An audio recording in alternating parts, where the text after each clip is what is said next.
e doutoras, mandaram para o jurídico e cá estamos novamente. Esse é o Manda pro Jurídico Podcast, pela primeira vez em live aqui no YouTube. E, dessa vez, muitíssimo bem acompanhado, não somente de Pedro de Regina e Natália Dias, eu sou o Rodrigo Ávila. Gente, primeiro, problemas técnicos, live acontece. E agora com o nosso convidado, cara super especial, meu camarada, me ajudou muito no começo da minha carreira. E quando a gente pensou em live, é o primeiro nome que me veio à cabeça para trazer. Bruno Coraci, tudo bem, meu irmão? Como é que você tá? Obrigado aí pelo convite, primeiramente, tudo ótimo, prazer aqui estar com vocês. Espero aí que a gente possa bater um papo bem informal, né, bem leve. Acho que o nome já manda pro jurídico, mas o jurídico mais light, né? Então, pegada happy hour. Aqui a gente começa a gravar às 8, Bruno. Então, assim, a gente já tá, assim, eles estão tirando paletó, eu já tô... O copo é verde, é meio escuro, e não, eles acham que é água, mas vamos embora. Vamos tocar. Fazendo uma breve apresentação aqui do Bruno, cara, ele é um advogado tributário desportivo, coordenador acadêmico da Comissão de Direito Esportivo, OAB-RJ, membro da ANDD, Academia Nacional de Direito Desportivo, e, além disso, como se tivesse sobrando tempo na vida dele, ele é colunista da página Lei em Campo na internet. Não é não, Bruno? Mais alguma coisa ou é mais ou menos esse aí, seu currículo vital? Mais ou menos isso aí, tem algumas outras atividades, né? Mas o Bruno então tá dando coach também de como aproveitar bem o tempo, né? Porque mais ou menos, o dia dele é 48 horas. Tem muito coach aí, né? Esse mercado aí deixa pra galera aí a explorar aí da melhor maneira. Não vou muito pra essa via do coach, não. Mas dando início aqui à nossa pauta, né, cara, que a gente conversa muito não só sobre o direito material mesmo, nosso dia a dia, a nossa rotina, a técnica que a gente estuda, né? Mas também a gente tenta trazer um olhar estratégico sobre a carreira, uma visão profissional no sentido de aonde eu quero chegar. E você, cara, quando a gente começou a se conhecer, isso foi antes da início da pandemia, né? Sim, foi lá sim. numa palestra sobre direito esportivo na OAB Barra, né? E me chamou muito a atenção a sua especialidade, porque não só tributário, mas tributário desportivo. Eu tenho muita afinidade com o direito esportivo, o Pedro também já trabalhou no STJD e o Bruno, por óbvio, na sua atuação profissional. Inicialmente, mas antes de chegar nisso, o direito foi ao seu encontro em que momento da sua vida, antes de você virar um tributário desportivo? Então, primeiramente, mais uma vez, aí, boa noite audiência, eu já externei aqui o prazer de estar aqui com vocês. Na verdade, eu sempre gostei do ramo jurídico, tudo que traz ali o envolvimento com a questão legislativa, com o labor jurídico, né? Eu gostei muito desse ambiente, né, tratado ali das leis, seja no âmbito do ponto de vista estratégico, legislativo mesmo, na criação de leis, ou até mesmo no ponto judicial mesmo, do julgamento. Enfim, eu sempre me seduziu esse lado, né? Em dado momento eu estudei o direito, e aí por questões mesmo de vida, eu fui pai muito cedo, e aí eu tive que optar por um outro caminho nesse momento, né? E aí tive que abandonar ali a faculdade, por questões ali empresariais, né? Naquele momento. Mas eu sempre tive ali a pulguinha do direito ali sempre, né, aquele desejo, aquela vontade no primeiro momento, né, como todo estudante, né, eu vou fazer o direito para ser juiz, para ser delegado, né, todo mundo, né, o promotor, enfim. Se você fizer uma pesquisa em qualquer universidade, perguntar ali geralmente a turma do primeiro período são 80, 90 alunos, né, e aí quando chega na formatura você olha, tem 5, 6 ali que a galera raiz ali que começou com você. Então, é difícil você sempre perguntar assim, quem quer ser advogado? São poucos ali que respondem. Mas, que sim, né? Mas eu sempre tive essa questão, e aí quando eu já tinha, obviamente, ali um momento já de estabilidade mesmo na minha vida, eu decidi voltar para a faculdade. Eu poderia, obviamente, ter um encurtamento ali do caminho, né? Eu tranquei a faculdade, mas não. O direito, ele é dinâmico, né? Se você estudar o que a gente estuda hoje, amanhã a gente já tem que estudar de novo, né? Com certeza. O nosso mercado é dinâmico muito mesmo. Dinâmico e mutável, né? Exatamente. E aí eu falei, não, vou fazer do zero, eu tenho um conforto para poder estudar, para me dedicar. E aí resolvi, né, de fato, fazer a faculdade. Mas o direito, eu sempre tive um senso de justiça mesmo comigo, tal. assim, e vejo até, inclusive, isso muito na minha filha, assim, de defender as crianças menores e tal. É interessante isso, mas eu sempre gostei, eu nunca de verdade, assim, eu nunca me vi estudando, assim, a medicina, a família inteira de médicos, eu nunca me vi, assim, fazendo outra faculdade, senão o direito. Entendi. Eu acho que esse caminho, muitas vezes o direito nos encontra mesmo. A gente, não é a gente que vai atrás do direito, o direito que vem até a gente, né? Verdade. Cara, mas eu achei bonito porque é difícil você ver a pessoa que fala que faz direito por vocação, que nem você falou, sabe, de um jeito vocacionado. Direito não é um curso tanto assim. Você escuta muita gente que faz direito de Que forma é bom em residual. humanas, talvez. Isso não rola. Então direito eu acho que compõe, eu acho que dá check. Pois é. Achei bem legal. E aí, cara, depois que, bom, você se formou, se tornou advogado, passou na AB, tudo certinho, graças a Deus. E aí, eu quero te fazer uma pergunta. Entendendo como a sua atuação hoje em dia, eu quero saber se você é um advogado tributário que especializou no desportivo ou você é um advogado desportivo que se especializou em tributário posteriormente. O que veio primeiro, o ovo ou a galinha aí nessa brincadeira? Então, na verdade, os dois apareceram como circunstâncias, mas, assim, o esporte, o desportivo, ele sempre foi uma paixão que eu sempre tive, né? Eu, não vou aqui meter aquela resenha de que eu jogava no joelho, né? E aí, eu fui jogador por causa do joelho, né? Enfim, tem essas resenhas aí, né? Mas, enfim, tem até aquele mito, né? Que dizem que o advogado esportivo, ele é um possível atleta frustrado, né? Uhum. Mas, enfim, inclusive, eu sempre gostei desse enquadramento jurídico ligado ao esporte. Inclusive, quando eu estava na faculdade, eu, inclusive, fiz um requerimento para fazer um TCC em direito esportivo e não foi possível, porque na época na faculdade não tinha. Hoje, o que mais se tem exatamente. Hoje, o que mais se tem é TCC na área do direito esportivo. E a faculdade não aceitou na época? Não aceitou na época. Não tinha ali na grade curricular. Hoje em dia, a gente até teve aprovado pelo MEC o direito esportivo como matéria optativa, né? Ou então, inclusive, tivemos até, você comentou da OAB, salvo engano, na última ou penúltima prova da OAB, nós tivemos inconstitucional caindo uma matéria do artigo, trazendo o artigo 217. Então, assim, a matéria vem ganhando força. A gente pode falar aqui, de repente, um pouquinho mais para frente, do mercado também que vai se abrir aí, dada toda essa profissionalização, né? Com certeza. Eu costumo dizer isso, não cabe mais, né, o amadorismo, o jurídico amador, ele vai ser expurgado do mercado porque vem a profissionalização, a gente vai falar um pouquinho mais disso para frente. Mas, não fugindo aqui da tua pergunta, na verdade, eu digo que o tributário e o desportivo, eles me encontraram de uma forma até um pouco peculiar. Porque eu, durante a faculdade, eu particularmente sempre gosto de estudar, eu sempre gostei de estudar. E aí, de uma forma estratégica, né, eu acabei o meu 8º período e passei na prova da OAB. Então, quando eu comecei o 9º período, eu já tinha passado na prova da OAB. E aí, eu sempre fui de puxar matéria, né, e tem todas essas questões. E aí, estudando para a prova da OAB, eu ali aquela questão, pelo menos eu usei dessa estratégia de pegar determinadas matérias compiladas que tenham uma certa conexão. E aí, eu estudei, eu gostei, comecei a ter uma familiaridade com a matéria do tributário. E aí, na prova ali, naquelas questões, se eu não me engano, acho que são 4 ou 5 de tributário, eu gabaritei. E aí, durante ali os estudos, ali numa live ali de um determinado local, eu participei de um sorteio, de uma bolsa, de uma pós-graduação de direito tributário. E, cara, para minha surpresa, eu ganhei o percentual, né, de 50%. E aí, me inscrevi nessa bolsa, ou seja, o meu 9º período e o meu 10º período da faculdade, eu fiz junto com a pós. Então, eu me formei 6 meses depois da minha graduação, já era pós-graduado em Direito Tributário, né? E aí, ali eu tinha um desejo de atuar, sempre tive ali nessa questão da advocacia, sempre gostei muito de Direito Penal.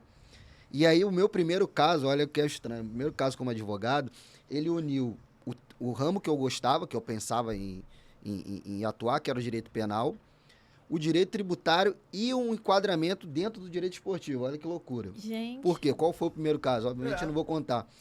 Foi na época, uma empresa que hoje, inclusive, é bem similar com um tema que ganhou muita força hoje, tem ganhado força, que é ligado às apostas esportivas, mas, na verdade, o cara atuava como se fosse uma trading de investimentos, né? E ele captou, à época, aí, grandes ex-jogadores ali, empresários, e esse meu cliente, à época, um ex-atleta, né? Já tinha parado de jogar, investia um determinado capital. Então, assim, eu tinha a questão criminal, eu tinha uma questão também tributária, porque o investimento era internacional e esse atleta ele também estava com problema ali no imposto de renda dele ali e tudo mais.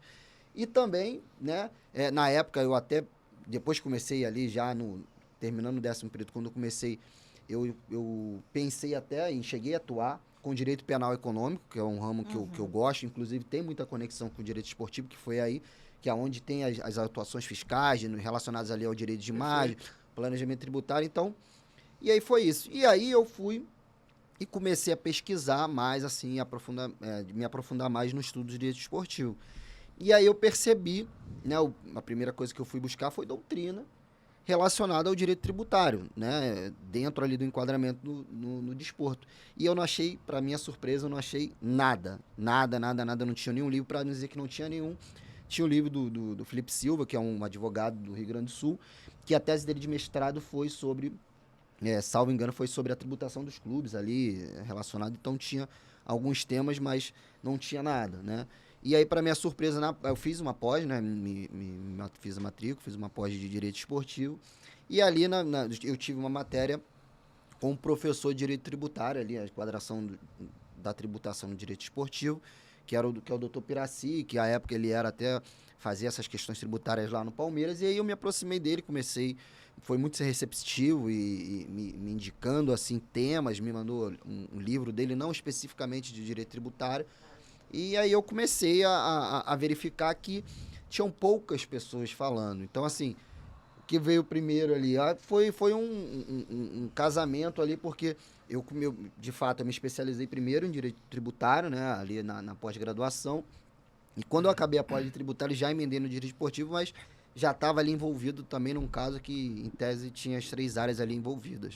Você falou isso, me lembrou muito também o início da minha atuação com planejamento patrimonial, que também é uma área do direito super nichada e que lá atrás não tinha doutrina, não tinha ninguém falava. Tinha um cara que tinha um livro escrito, que é o Gladson Mamed, que ele era o único autor de livro sobre blindagem patrimonial que chamava, porque já tiveram vários nomes o planejamento patrimonial ao longo da história. Começou com blindagem patrimonial, depois virou holding imobiliária, aí holding familiar, e aí você tem 1 milhão de nomes para falar sobre, na verdade, mais ou menos a mesma coisa ali. Você pode até botar um gênero e espécie, mas casa muito com o que você falou quando você atuou numa área que era o direito desportivo, mas aí tinha uma influência do tributário, tinha do penal, no seu primeiro caso, e aí eu vejo esse movimento nessas áreas que são mais nichadas, de que quando começa a despertar um interesse e as pessoas começam a ver outras ganhando dinheiro com aquilo, pessoas que não são nem daquela área ou nem relacionadas àquela área começam a querer se inserir naquele mercado para ganhar dinheiro. Opa, aquele cara tá ganhando dinheiro naquilo ali, vou fazer igual. Mas ela não tem nem conhecimento do que está sendo falado. Exatamente. E o direito esportivo é uma linha super específica para quem não conhece. É muito nichado, tem toda uma peculiaridade até de tribunal lá. Depois a gente vai falar exatamente sobre isso, que a gente bateu um papo aqui antes só para vocês entenderem, por isso que é uma segunda parte. E o planejamento patrimonial é muito isso, porque as pessoas acham, não, eu faço imobiliário, então eu vou saber fazer um planejamento. Eu trabalho com empresarial, eu vou saber fazer o planejamento patrimonial, enfim. Só que tem muita coisa que intermedia e que é afeita a essa matéria. E no seu caso, como você bem falou, por mais que você tenha começado no esportivo, que era uma coisa que te enchia os olhos, o tributário ali se encaixou e hoje você se especializou em 2 coisas super nichadas, que é o tributário desportivo e o desportivo, querendo ou não. Sim. Então, assim, isso te dá uma bagagem e uma visibilidade, no meu entender, porque você é o especialista de uma coisa que pouca gente fala. Sim. Exato. E aí você amanhã depois pode escrever um livro, se for do seu interesse, dar uma aula, abrir uma cadeira na faculdade, por exemplo. Sim. Na minha época de faculdade... Uma pós-graduação, talvez, tinha, também. Sim. Na minha época de faculdade até tinha o direito esportivo como eletiva. Não era matéria obrigatória, tinha como eletiva. Eletiva também. Pouquíssima gente fazia eletiva. Era a matéria que tinha 2, 3 pessoas, até porque você só podia pegar, acho que depois do 7º período, alguma coisa assim. Sim. E então achei muito legal essa história que você contou, porque casa muito com a minha história lá atrás também. E tirando uma conclusão desses 2 relatos aqui, tanto do Bruno quanto do Pedro, a gente pode ver uma apresentação clara do quanto o direito é dinâmico, né? Nenhum dos 2 aqui encontrou uma doutrina quando resolveu se especializar nos temas que se propuseram a estudar. Então, cara, isso para mim é uma prova viva aqui, concreta, que o direito, muita gente fala, o direito é uma coisa lenta, engessada. Tem isso, no âmbito forense tem algumas engrenagens um pouco mais lentas, mas do ponto de vista mercadológico, cara, é uma coisa totalmente dinâmica, que a gente tem que ficar 100% atualizado, atento, observando não só a nossa atuação, mas como também o que está acontecendo no seu entorno ali, porque senão você pode perder uma oportunidade que você talvez já estivesse preparado e nem sabia. O Bruno ali, ele sempre teve o apreço pelo desportivo tributário. Quando ele foi procurar, ele falou, pô, tem um nicho aqui para mim, entendeu? Cara, pegando o gancho de vocês, assim, eu acho que e acho que a gente fala um pouco, assim, pra pessoa que tá entrando agora no universo jurídico. Pra você, Bruno, foi alguma questão pensar, eu tô no caminho de uma ultra especialização e pode ser que isso restrinja meu mercado? Então, em algum momento você visualizou isso como uma coisa negativa? Ou você sempre achou que isso poderia ser muito bom? Essa questão de você ter um nicho muito, muito, muito específico. Então, isso aí eu tenho uma opinião, assim, até um pouco mais ampla, né? Na verdade, a minha opinião em relação a essa pergunta, ela abarca até o que eu penso do papel do advogado, né? Eu acho que né, você pode, sabe, ter PhD em Harvard, fazer, enfim, não importa a sua qualificação, né? Eu acho que a advocacia, o sucesso da advocacia, ela deriva de relacionamento, tá? Eu, particularmente, eu tenho essa especialização, eu dou aula em inúmeras pós-graduações, cursos regulares, né, voltado para essa área de direito desportivo, justamente por conta de ter ali, né, alguns dizem que eu sou uma autoridade, eu não me vejo assim, eu sou, o Rodrigo sabe, eu procuro abrir portas, ajudar as pessoas, acho que isso que gera autoridade. Então, essa questão de nichar numa questão específica, obviamente que ela te dá uma autoridade e no determinar naquele tema, né? Mas assim, eu particularmente, quando você gera, por exemplo, tem um presidente de clube que eu fiz um serviço para o clube de dividendos, que no Brasil é isento de tributação, né? Então chamo o capital estrangeiro para cá. Então tem uma série de coisas que a gente pode falar aí de benefício. O advogado, obviamente, que queira ali, como é que o advogado ele pode ali ingressar nessa área. Eu sou um pouco crítico e sou um pouco criticado por conta da minha opinião em relação a isso, né? A gente se criou ali pelo menos quando eu cheguei no mercado, e eu sempre relutei e nunca participei dessas questões, de que o advogado, para entrar no direito esportivo, ele tinha que participar de algum tribunal. Ele tem que fazer uma pós-graduação e ele tem que participar. Isso é uma questão pessoal. Eu, particularmente, eu nunca compus nenhum tribunal de justiça desportiva, até porque tenho minhas críticas em relação ao formato que hoje a justiça desportiva entrega para a sociedade, entrega para o jurista ali que se dedica a isso. Eu tenho severas críticas, né? Então, assim, e também, obviamente, a gente tem aquela retórica, né? O fantasma de que o direito esportivo é um nicho fechado, enfim. Eu acho que agora ele cada vez mais está aberto. Eu acho que essa é a oportunidade do advogado que estuda de fato trazer alguma coisa nova para o mercado, porque os que já estavam vão ter que se atualizar, e se eles não se atualizar, a gente tem aí todo, como eu falei, esse movimento de outros escritórios vindo para a indústria do esporte. E assim, eu acho que se o nicho era fechado e tem essa questão aí dessa retórica de todo mundo dizer, eu acho que agora ele se abriu. E é aquela coisa, participar de eventos, né? Eu acho que, de fato, você tem ali, né, pessoas estratégicas, né? Eu, particularmente, eu conhecia, né, grandes pessoas no direito esportivo através de um investimento que eu fiz num congresso indo para Portugal. Né? Eu falei, cara, de repente no Brasil qualquer um vai, né? Porque o cara pega um avião, vai para São Paulo, mas pro cara ir para Portugal, esse cara quer entrar no ramo. O que esse cara tem para entregar? Ele tem para entregar uma matéria que poucos falam. Então, eu vou lá. Eu usei, obviamente, eu criei ali a minha estratégia, me aproximei de forma, não digo de forma pejorativa, no ponto de vista estratégico, me aproximei de pessoas que poderiam me dar oportunidade, como de fato me deram, sou grato, inclusive, a muitas pessoas, e costumo e procuro ser assim também para os jovens advogados que me procuram.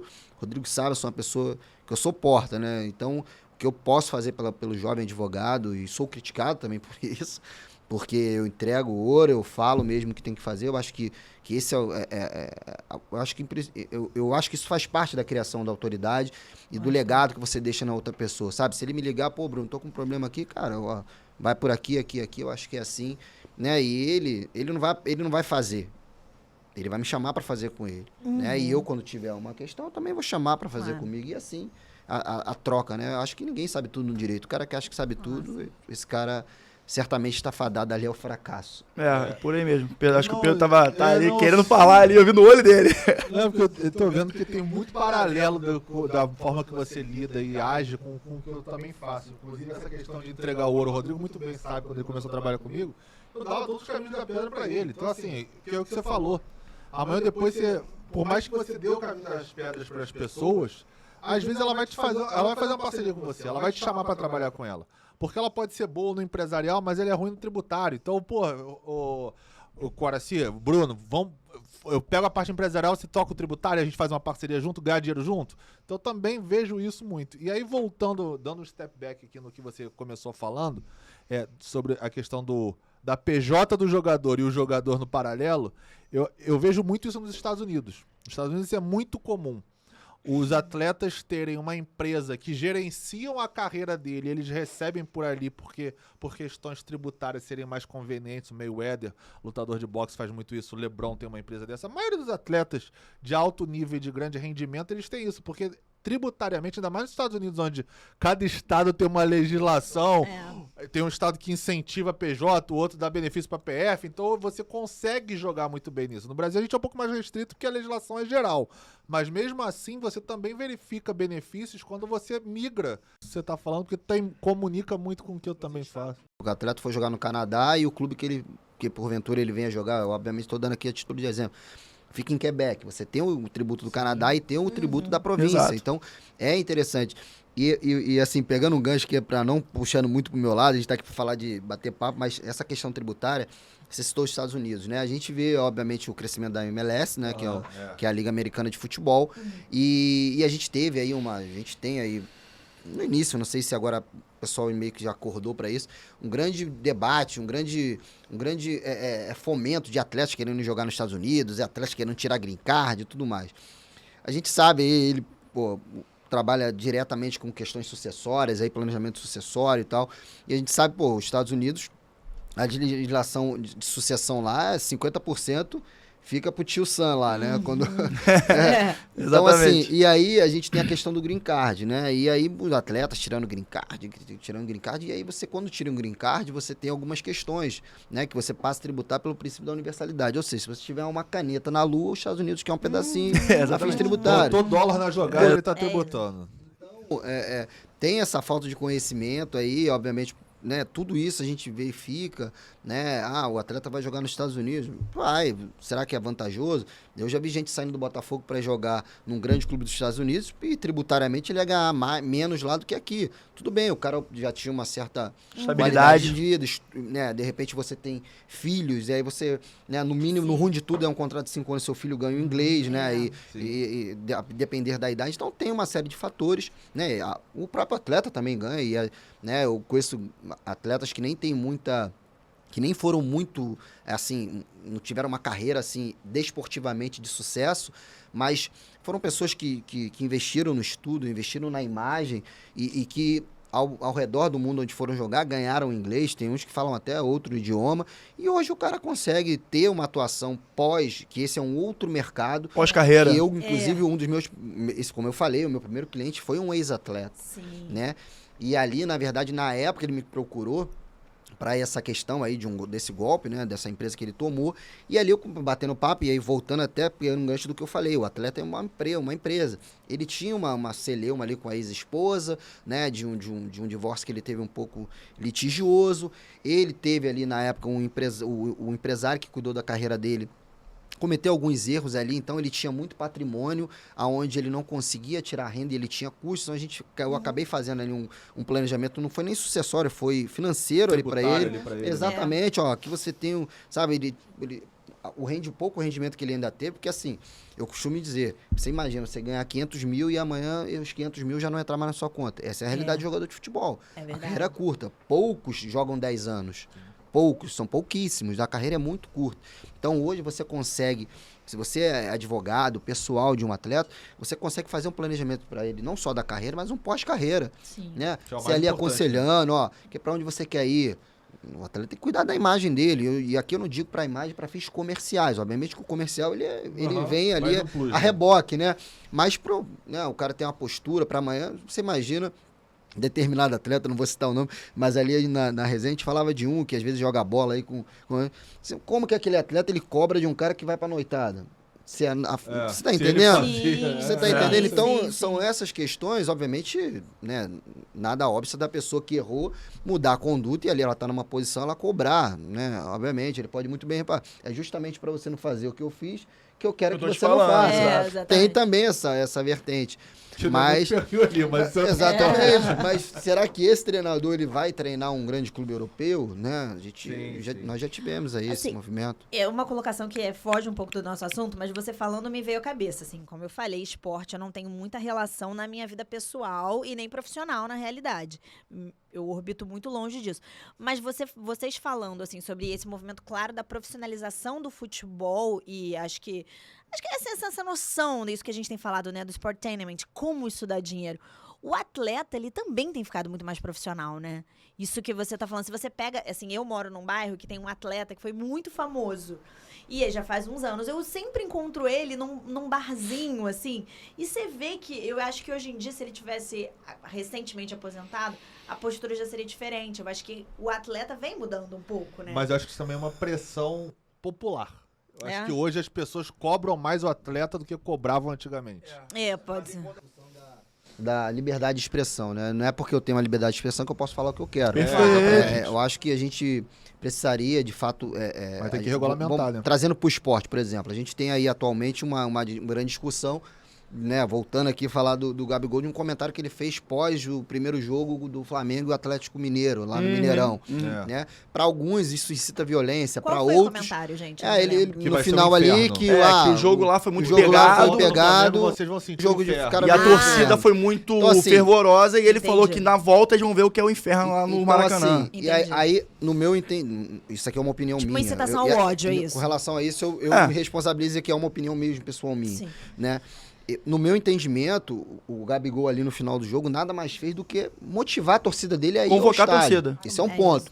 E aí as pessoas estão falando que isso incita a violência. Mas o Gabigol, ele é um atleta, ele é um esportista, ele não tem que estar preocupado com violência. Quem tem que estar preocupado em coibir a violência é a força policial, é ter uma estratégia de jogo para que isso não aconteça. Operação porque do dia. independente da fala do Gabigol ali, a gente pode ter um cenário de violência ocorrendo. E aí, será que tiver uma ocorrência, a culpa agora é do Gabigol, porque ele falou aqui? Exatamente. Então- Eu acho que ele foi muito feliz depois, quando perguntaram isso pra ele na entrevista pós a repercussão, que ele falou, e a gente tava até comentando isso antes, eu com o Rodrigo.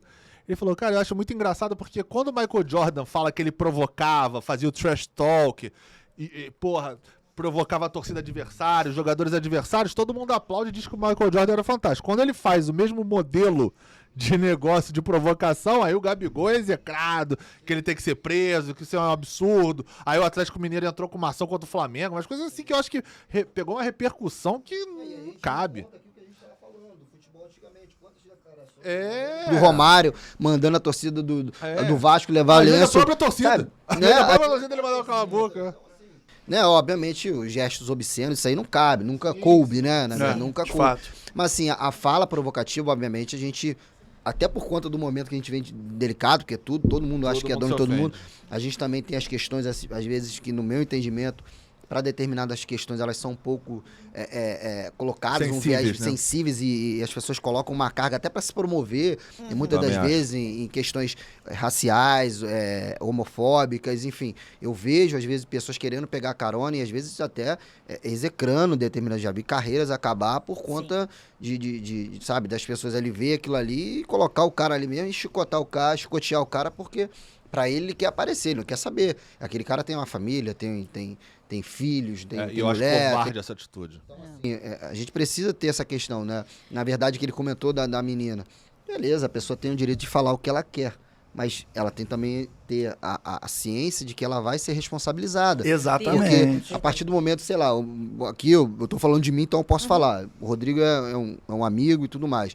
Vamos supor que, de repente, eu tenho uma opção sexual que ninguém saiba. E só que o Rodrigo sabe. E aí, vamos supor que aqui no podcast ele torne isso público. E não era público. Eu dei esse direito a ele. Ele fere a sua intimidade. Ele tem né? esse direito. O que essa fala dele em expor uma opção sexual que eu tenho que ninguém sabe, vai me trazer prejuízo. Contratos, imagem, sabe? Uma perda de relacionamento familiar. Será que os meus amigos vão me afastar porque eu tenho... Aí já entra uma outra questão. Ah, mas se os amigos se afastarem por causa disso... mas aí... Enfim. Como é que você cobra isso, né? Perfeito, Como é que você responsabiliza?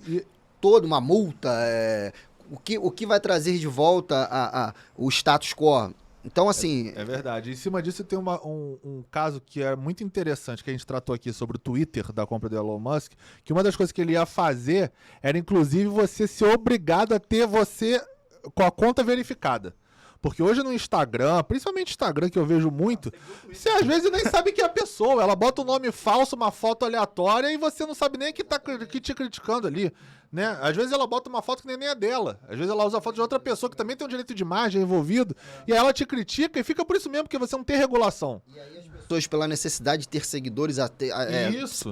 usam perfis abertos, obviamente, cada um usa uma estratégia, enfim, não quero entrar nesse mérito. Mas aí, pô, às vezes você ali, como ele falou, você faz um comentário ali, às vezes a pessoa pode te xingar, pode chamar, pode ali de repente, você tá querendo aparecer e às vezes aquilo ali é um cara que não gosta de você e aquilo ali não é ninguém, não é ninguém ali que tá fazendo um comentário técnico sobre uma postagem que você fez. Perfeito. Sem O cara pode chegar ali e falar que já teve teve uma relação com a tua parceira numa postagem do Instagram e não ser ninguém. Sim. Você vai fazer o quê? Vai atribuir mensagem? O que isso vai te trazer?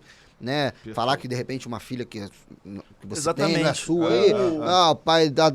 Enfim, a gente pode ter O uma direito, série de lesões. apesar de ser uma ciência que a gente aborda muito a técnica, a gente não pode esquecer que, antes de tudo, é uma ciência que trata das relações humanas. Sim. Então, cada ato, cada discurso, cada atitude de outra pessoa pode ter consequências gravíssimas, que de repente a pessoa nem sabe o que ela está tendo.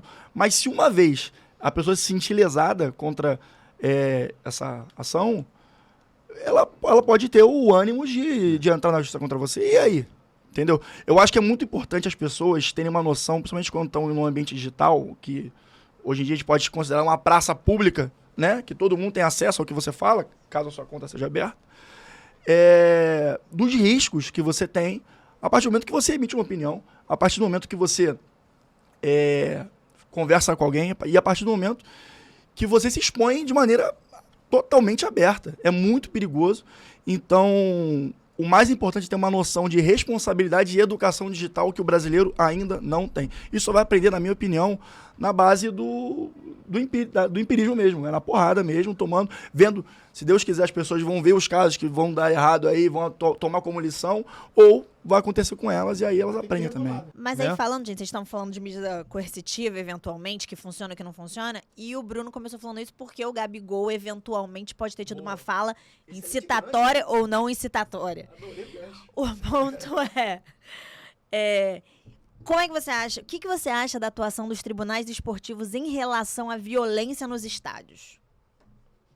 Primeiro, eu acho que violência, os tribunais esportivos, e aqui ele atuou com isso, pode até me corrigir, eu não tenho nenhum tipo de atuação ligada assim, à justiça desportiva, nunca compus, né, nenhum tribunal, mas eu tenho algumas críticas em relação a algumas questões. Eu penso que violência, ela não deva ser, obviamente que você tem o seu viés ali administrativo, né, desportivo. Eu acho que a violência dentro do campo, ok, né? Acho que ali dentro do campo, obviamente quando não tem a invasão de torcida no campo, né? Eu digo ali os personagens ali, linhas, isso, né? os atletas, o treinador, ou até mesmo a gente tem outros personagens ali ligados ali ao desporto que fazem parte ali do campo. Eu acho que aí, para mim, nesse sentido tá ok, acho que essa violência ela precisa ser atribuída, mas eu acho que me incomoda um pouco, né, a questão de você ter uma legislação esportiva que, por exemplo, venha punir um clube por conta de uma briga fora do estádio, né? Eu acho que isso é a minha posição, né? Eu acho que é difícil, vamos supor, eu posso, de repente, ser torcedor do Flamengo e ir no jogo do Vasco e botar o sinalzinho no goleiro adversário, porque eu sei que o Flamengo vai ser punido. Você abre asas para algumas coisas. Aqui eu estou dando só um exemplo, mas a gente pode ter outras condutas, né? Que as pessoas podem usar de forma estratégicas para posso ir lá e jogar negócio. Isso não me dá nenhum tipo de questão penal. Se eu jogar uma latinha de um copo de refrigerante dentro do campo. E o Flamengo, que é o clube que eu não torço, eu sou vascaíno, eu posso levar com que o Flamengo sofra uma punição, né? Então hoje você já até vê essas questões, até mesmo outros torcedores, quando tem essa conduta, né? Inclusive eu particularmente já vi, o cara quando joga latinha, os caras vêm e levam o cara, quem foi, porque quando você identifica, né? Tem essa questão do clube não ser responsabilizado e também foi justamente por conta desses argumentos que foram construindo essa jurisprudência, mas eu penso que violência, questões raciais, né? Eu entendo que isso não deveria ser pauta, né? E me incomoda até, inclusive, a legislação esportiva trazer determinados enquadramentos, né? Porque, no meu entendimento, a violência ela é um problema de segurança pública. Eu acho que a questão racial ela não é uma questão ligada ali ao desporto. Obviamente, um atleta cometeu um ato infracionário racial contra um outro atleta. Beleza, você está dentro da esfera esportiva, da relação do esporte. Mas o torcedor chamou um atleta, sabe, de macaco. Como que a justiça desportiva vai ter competência para julgar isso? Eu acho que isso é um caso é um caso público. Eu acho que esse cara tem que... De criminal. Eu não entendo. E assim, eu sou um pouco criticado por conta dessa opinião. Você tem ali a questão agora. Eu acho que a justiça desportiva ela tem que ficar ali adstrita essas questões, ao esporte. Né?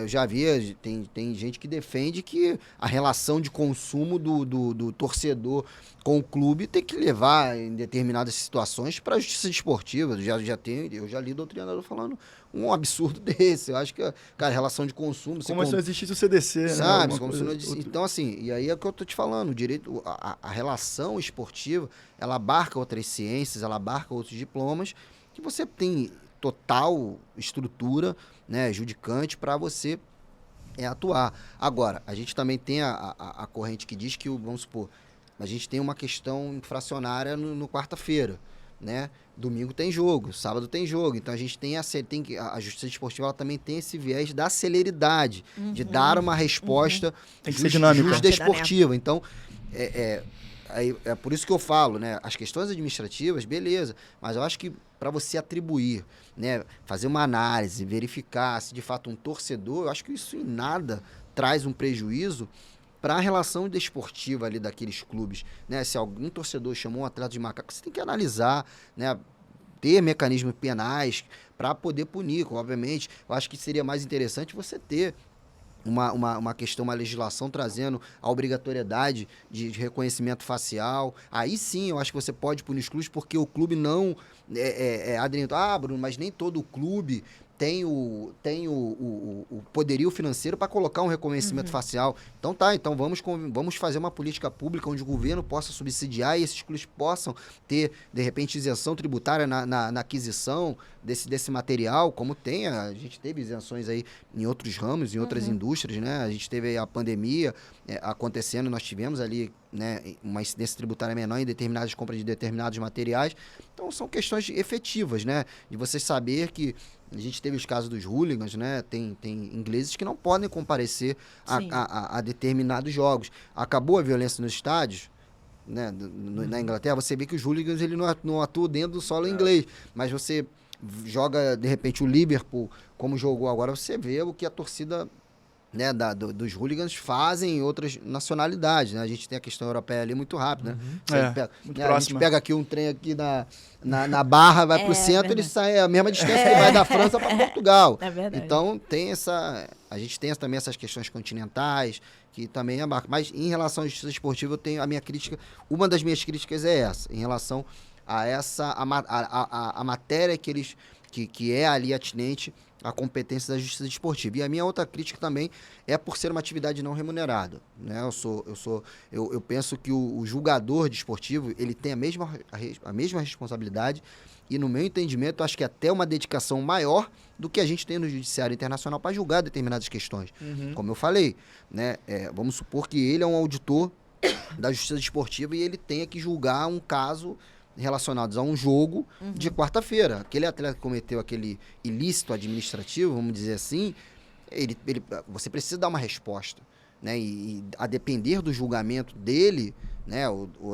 Se for um caso de colegiado, enfim, não quero entrar no mérito da estrutura do julgamento, você pode tirar esse atleta do jogo de domingo. Então, além de você ter que dar uma resposta jurisdicional ali daquele caso, você tem a questão da celeridade, né? Pega um juiz, ele tem anos, aí os processos ficam anos. Então, a justiça esportiva, às vezes, ela tem 2 dias para resolver um caso.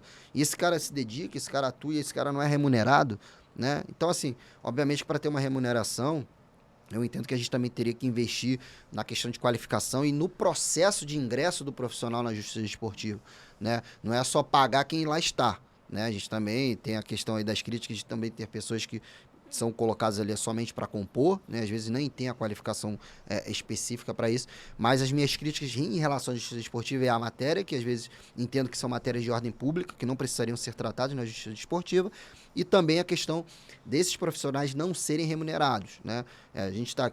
E tem também a questão de imparcialidade, que aí já entra numa outra questão que... Conflito de interesse. Conflito de interesse, que eu nem quero entrar nesse mérito para não ser muito polêmico.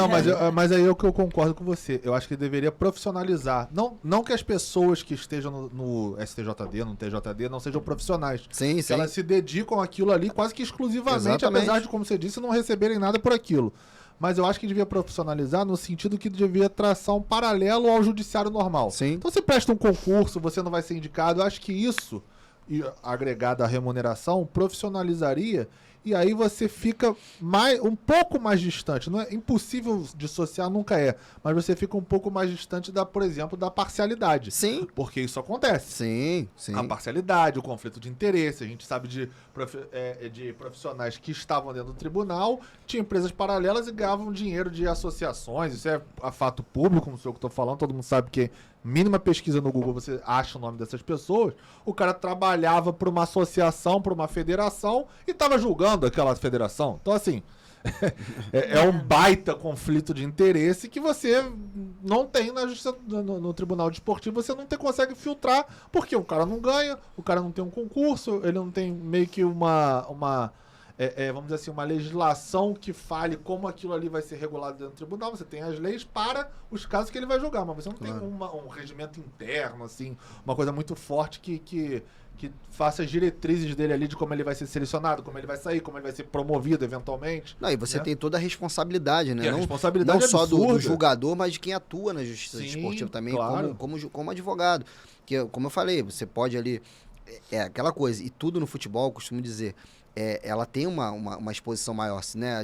Vamos supor que esse caso que a gente citou aqui do Gabigol venha a ser julgado, tá todo mundo querendo saber, tá todo mundo de olho, as petições são públicas, todo mundo quer saber o que está acontecendo. Então, olha a responsabilidade que o julgador, né, o pleno, se for um caso de chegar ao pleno, né, que é um órgão colegiado, daquelas pessoas em julgar aquela questão, né? Tem patrocínios, tem toda uma questão envolvida. E a opinião pública também, porque a gente tá falando de futebol, cara. Quando a gente fala de futebol, a gente fala uma paixão que, cara, no mínimo, por exemplo, vamos botar a Nath ali com uma pessoa que não tá antenada 100% sobre futebol. Você vai saber de algum momento, vai chegar em você a informação de alguma coisa ou outra. Com certeza. Vamos lá no exemplo do Mário Bittencourt. Mário Bittencourt com o caso do Fluminense. Todo mundo sabia da questão lá do Fluminense. Qual foi o ano que foi para a STJD e o Fluminense acabou não... Questão da portuguesa? Eu não lembro, acho que foi 2012. 2012, algo por aí, 12, 13. Quer dizer, eu lembro que foi em dezembro isso. O Brasil parou. Sim. Parou para ver o julgamento. Mas é porque no Brasil. Eu ia até. Uma das perguntas que eu ia fazer, que eu até fui eu que elaborei, justamente porque eu não tenho essa afinidade com futebol como os meninos, vem um pouco disso, de tipo, no Brasil, o futebol ele é uma paixão de fato, né? Em alguns países você tem essa relação da população com o esporte específico. Aqui no Brasil a gente tem o futebol. E a pergunta que eu ia te fazer, Bruno, vem um pouco dentro disso. Por quê? Quando a gente fala hoje em dia de um advogado que trabalha com direito desportivo, e aí, no seu caso, um tributarista desportivo, a gente pensa logo em futebol, pelo menos eu. Porque é o esporte que eu entendo como que predomine de forma profissional no Brasil. Então, isso aí, inclusive, é um dos tópicos que eu dou quando eu dou aula, né? Quando eu vou ali ministrar.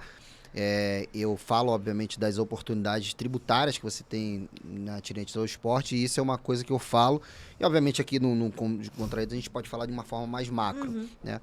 Pensando aqui num sistema, na indústria do esporte, né? Pensando de forma positiva. No futebol, você tem uma confederação, você tem 20 e poucas federações, você tem não sei quantos clubes, você tem não sei quantos, enfim, isso no futebol. E aí você pega e replica isso para 40 esportes, 50 esportes que nós temos. Porque todos, a maioria, pelo menos deles, tem esse desenho associativo, né? Todos eles, como o futebol tem a FIFA, todos eles têm uma entidade internacional que são legitimadas para julgar, né, questões internacionais, seja de clubes, seja da confederação, seja da federação aqui. Então, eu costumo dizer... inclusive né, a nossa legislação prevê que todos os esportes têm o seu tribunal, né, de justiça desportiva independente. Então você tem o STJD do futebol, do vôlei, do basquete, do rugby. Então você tem toda essa questão que precisa de advogado. E isso eu costumo dizer que isso também é um erro do advogado que busca entrar no direito desportivo. Né? O Código Brasileiro de Justiça Desportiva, ele é aplicado para todos os esportes. Então, não é porque eu estudei o Código Brasileiro de Justiça Desportiva que eu vou ali só no futebol.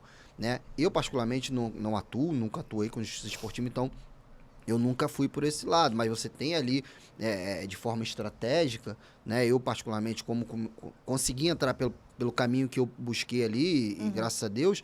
Mas a justiça esportiva, ela pode ser ali, enfim, eu não acho que é o único, tem gente que coloca como único, ela pode sim ser um caminho, né, porque da mesma forma que você não entende nada de futebol, mas de repente você gosta de handball, que você jogou de repente na época de faculdade, na época de colégio. A gente tem uma Confederação Brasileira de Handball, tem uma Federação Carioca, provavelmente tenha, de handball, nós temos atletas de handball e de repente dali você, né, surge ali a tua paixão e você começa a atuar. E não necessariamente você pode nem ganhar dinheiro com atleta de handball, porque às vezes a atividade desportiva do handball, ela não pode ter, mas esse cara às vezes é um empresário. Esse cara às vezes tem uma esposa que tem um negócio que é ligado... Então, o que eu falei, é relacionamento, é você abrir a boca para o teu cliente saber. Meu irmão, o advogado tem que falar, faz. É isso que eu ia falar. Eu ia falar que você lá atrás, no início do nosso papo, falou essa questão de ver outras possibilidades além da própria que você já está inserido profissionalmente com o teu cliente.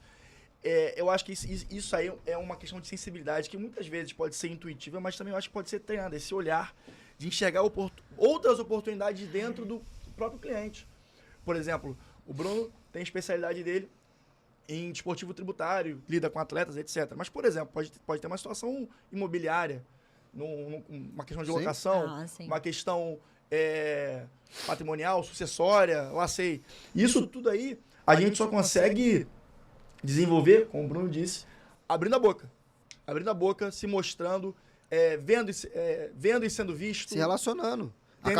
Acabou o expediente, vamos tomar um vinho, vamos fumar um charuto, vamos tomar uma água, vamos pra igreja, cada um faz o que quer. Mas verdade.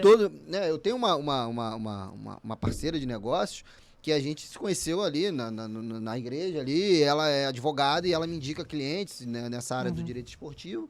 Como também tem um amigo que já me indicaram fumando charuto, tomando vinho. A pessoa tem que se achar. Eu acho que o advogado, que ele não fala o que ele faz.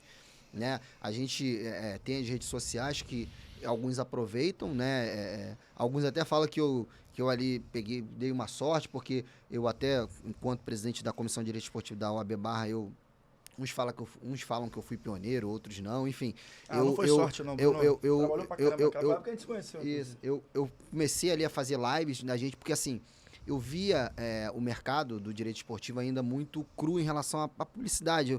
Você tinha lives de direito administrativo, direito tributário, direito imobiliário. Live de já tudo, tinha de live é. de tudo. É. E você não via ninguém fazendo live de direito esportivo. E assim, dado ali em 2019, com o meu investimento que eu fui lá em Portugal, conheci, né, ministro Caputo, Maurício Corrêa da Veiga, enfim, grandes nomes ali. O ministro, obviamente, ele, na época, presidente da Academia Nacional de Direito Esportivo, a qual eu faço parte na Comissão Jovem, fui presidente da Comissão Jovem. Inclusive, lá em Portugal, eu conversei com o ministro lá, até um fato interessante falar aqui, que eu falei para ele, porque assim, nem sempre você vai ter oportunidade, você precisa criá-las. E aqui tem um fato que, lá em Portugal, quando eu fui apresentado ao ministro, à época, pelo chefe de gabinete dele, eu perguntei, pô, ministro, por que a Academia Nacional de Direito Esportivo não tem uma comissão jovem para promover? Eu faço parte de algumas instituições na área tributária e eu faço parte da comissão de direito tributário jovem dessa instituição, tá? Ele falou o seguinte, falou para mim, Bruno, você é a 30ª pessoa que fala isso comigo. Eu lembro como se fosse hoje, eu apertei a mão dele e falei assim, ó, o senhor não vai escutar a 31ª. Voltei pro Brasil, pedi pro assessor dele, à época, o estatuto da ANDD, da Academia Nacional de Direito Esportivo. À época, eu e um sobrinho dele, que é o Caio, também um brilhante advogado, escrevemos o estatuto da ANDD Jovem e mandamos, obviamente, todo ele ali respeitando a academia, que hoje é uma instituição, né? que tem os grandes nomes do direito esportivo. E começamos, e aí, para minha surpresa, ele falou, você vai ser o presidente.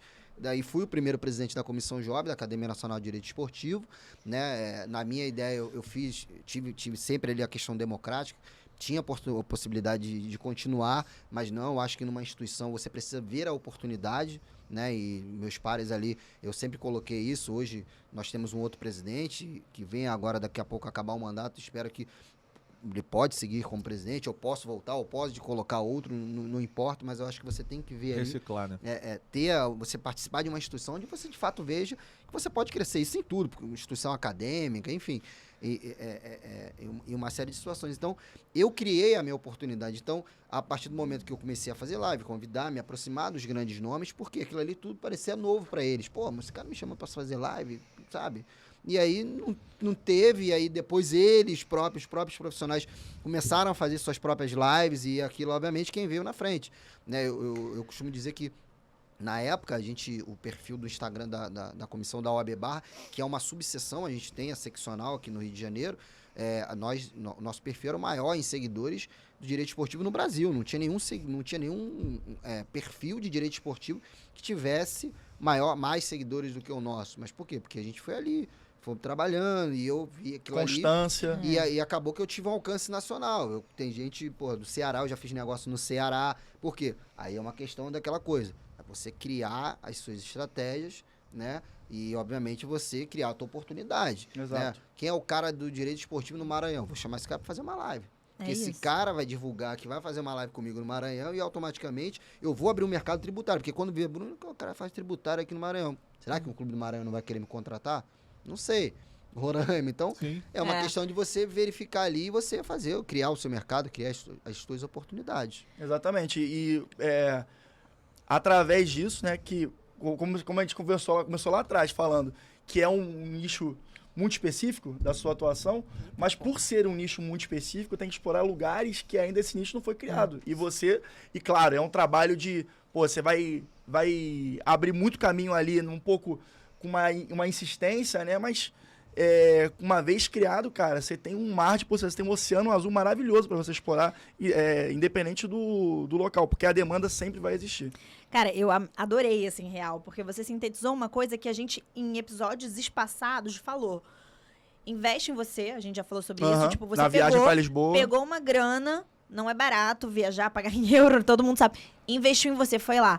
E aí você pegou e criou uma oportunidade para você, sabe? São as coisas que a gente fala muito aqui, porque todo mundo aqui é advogado, e aí cada um na sua área de atuação, mas todo mundo batalha para se posicionar. E esse tipo de coisa que você falou, muito rapidamente, assim, com a sua vivência, parece simples, mas na aplicação prática ela é muito difícil. Sim. Muito difícil. Às vezes Então, por isso que a gente repete isso, a gente faz episódios inteiros falando, às vezes, de uma parte da sua atitude para pra gente conseguir botar isso no sangue. Fazer isso sempre. Investe você, cara, em vez de eventualmente gastar uma grana numa coisa, investe na sua carreira. Essa mentalidade tem que ser um hábito, tem que estar no seu sangue. Exatamente, é um entendeu? hábito. A questão de se vender, a gente fez um episódio só sobre negociação. É isso, é se vender. Não, e aquela coisa também de você estudar o mercado que você quer entrar. Exato. Eu acho que falta isso pro advogado, ele tem que ter um viés empreendedor.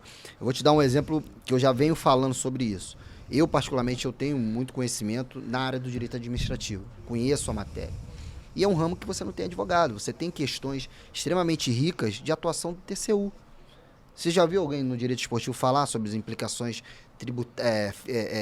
atinentes ali, a celeuma que os clubes e o esporte como um todo, fiscalização relacionada ao direito administrativo?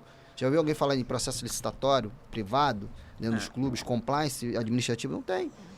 Então, eu particularmente hoje, né, se eu ver ali o Bruno Guaraci, mais alguns que hoje, né, quando eu comecei a falar de tributário, a gente, como eu falei, tinha o Felipe Silva, o Piraci, e eu não conhecia mais ninguém.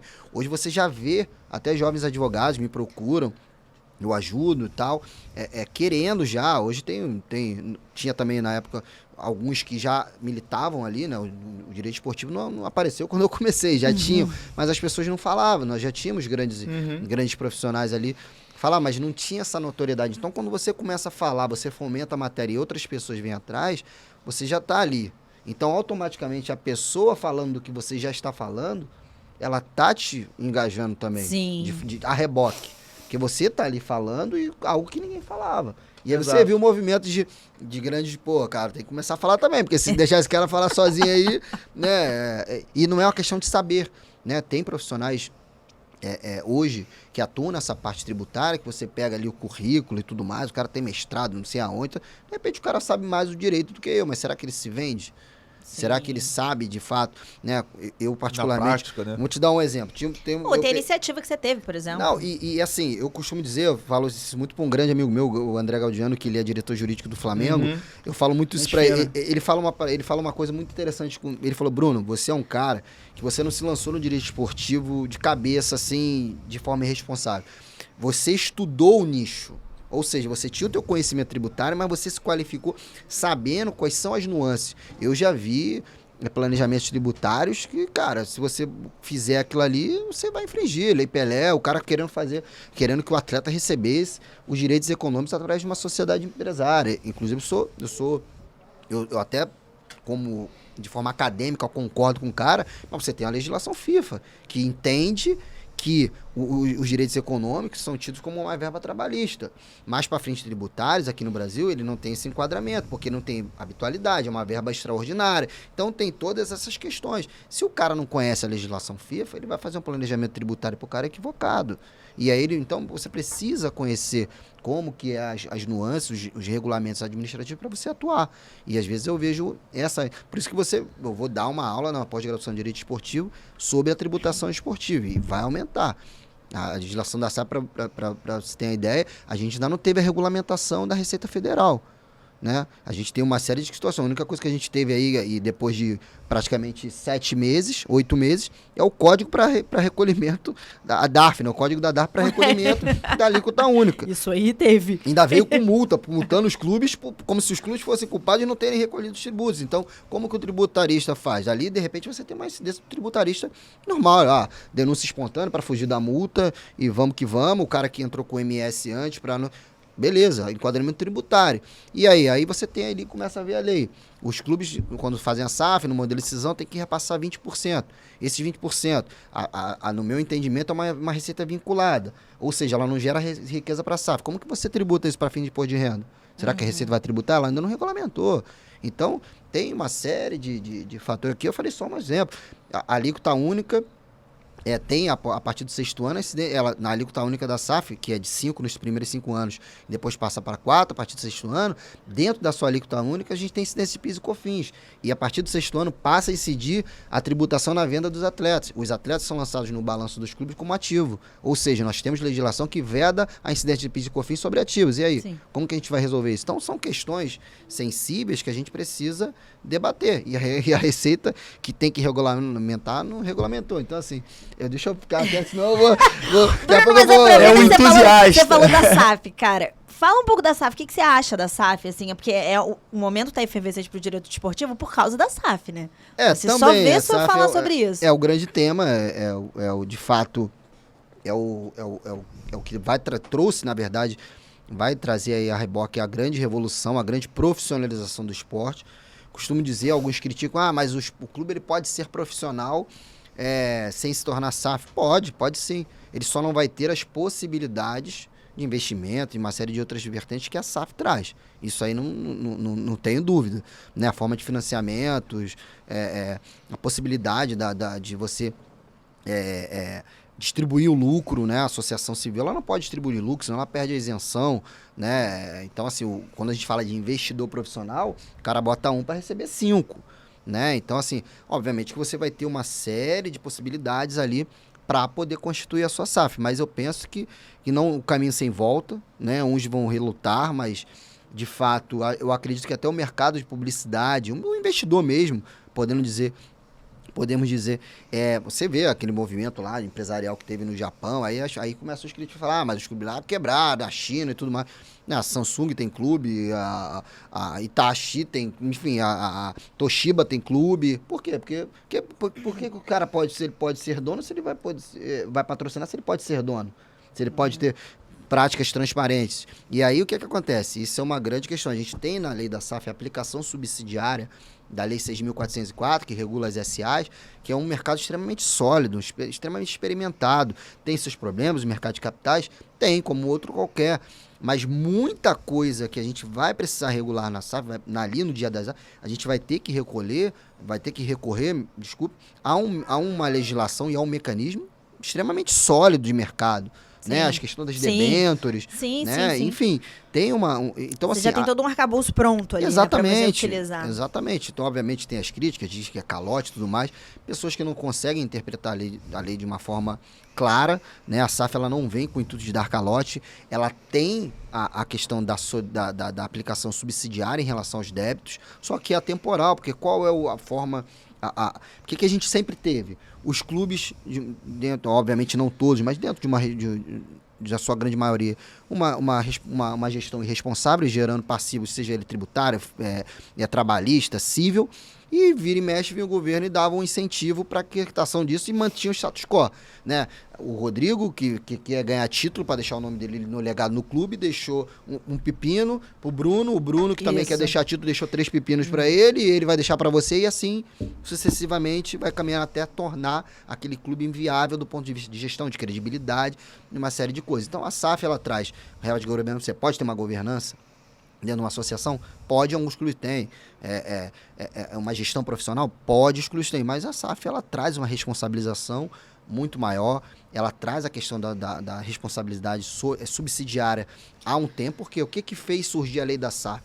Melhores práticas, uma gestão mais responsável e uma oportunidade, porque, inclusive, eu acho que isso deveria ser colocado para os que criticam a lei da SAF, isso deveria ser colocado a contrário senso, porque, na verdade, a SAF, eu vejo ela como, para muitos, uma única forma dos credores receber. Porque você está criando uma estrutura empresarial, começando do zero, e que pode, dado ali, com todo o escopo que a legislação traz, ter uma atividade saudável, né? Viável, do ponto de vista de credibilidade, do ponto de vista de transparência, onde você tem os mecanismos não só da lei da SAF, mas, como eu disse, da 6.404, que você tem por si só uma segurança jurídica nos clubes de futebol, vão passar a ter que se constituir. Né? Como você já viu aí o movimento do Cruzeiro, não vou falar aqui das questões sensíveis da operação, você tem o Botafogo, você tem o Vasco, por quê? E isso é um movimento que vai acontecer.